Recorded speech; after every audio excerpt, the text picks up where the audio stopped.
I understand that parents in the main are not looking for handouts, but only a lessening of the bureaucratic barriers which stop them looking after their children fully, which leave them feeling isolated and alone, dealing with issues, and when they complain at school being left to feel like bullies.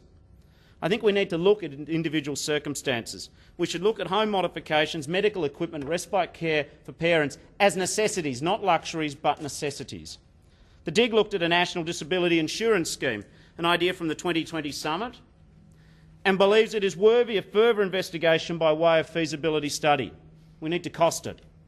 They believe in reform of state-based schemes, of no-fault insurance schemes, which could provide lifetime care and support for the traumatically injured.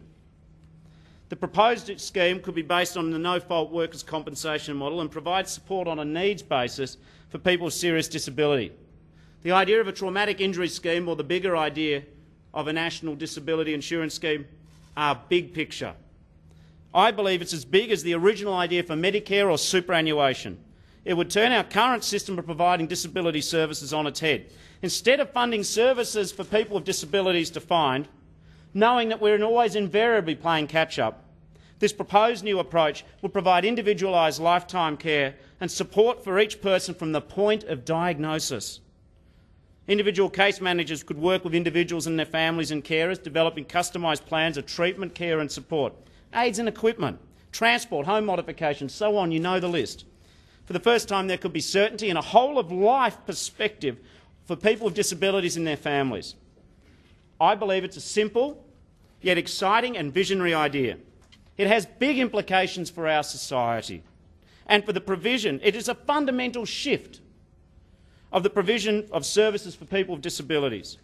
There is a lot to consider before Australia can go down this path. But I believe that this is a good idea which deserves serious debate and investigation to see if it can work in our nation.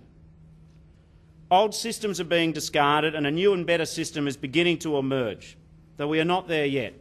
We do have a way to go.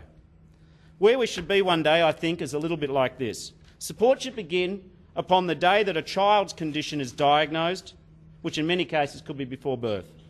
One coordinator and one only could be appointed for each family and deal with all the agencies, government and non-government, working with that family. They'd guide the family through the treatments and resources that are available. All services will be provided with input from parents and take into account the needs of the whole family. Could also use a family's existing social network, which is so often an untapped reservoir of support. The child could be brought into the school system as early as possible through preschools and kindergartens, as well as quality childcare that could care for the specific disability. The first 5 years of life are where most of our learning is done. It is essential that a child's disability does not become a barrier to that learning and that the child needlessly falls behind their peers. Missing out on valuable learning early in life is a missed opportunity that never can be regained. During school, there could be an emphasis on determining how the child is as independent as possible and eventually productively engage in society and indeed the workforce. It would focus on how their potential could be used and how their disadvantages could be overcome. When the child left school, the support would continue and that child would have a genuine choice about its future accommodation.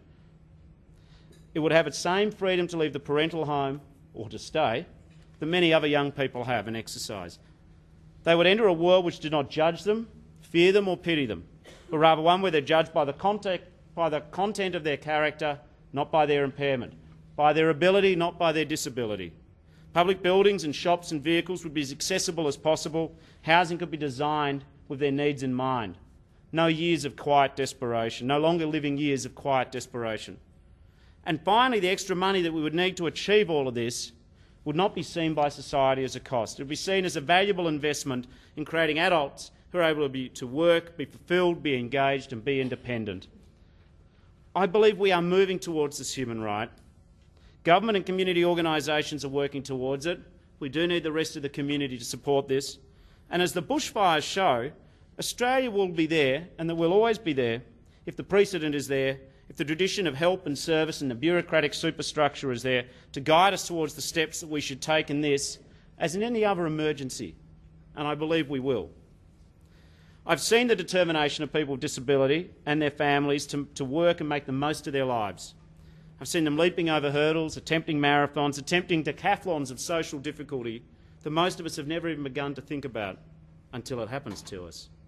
And I want to make sure, and just as it is a core Labor value of social inclusion, and just as it's become my cause, that people should be liberated from the shackles of genetics and their accidental circumstance, from the shafts of fate which strike down and impair, so that people can participate fully, without prohibition or prejudice, in their own lives and the world we share, so they can be unhandcuffed, unchained, unforbidden, seek and enjoy opportunities that we each take for granted as fundamental birthrights of being Australians.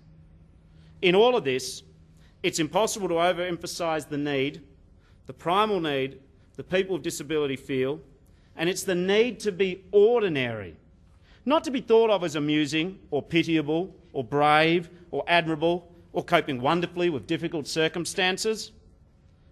Just to be one of the gang, a girl in the office, a bloke in the pub, not invisible but unremarkable, part of the normal order of things, a friend like any other, a neighbour, an average Australian, a citizen, another human being in the street. Thanks very much.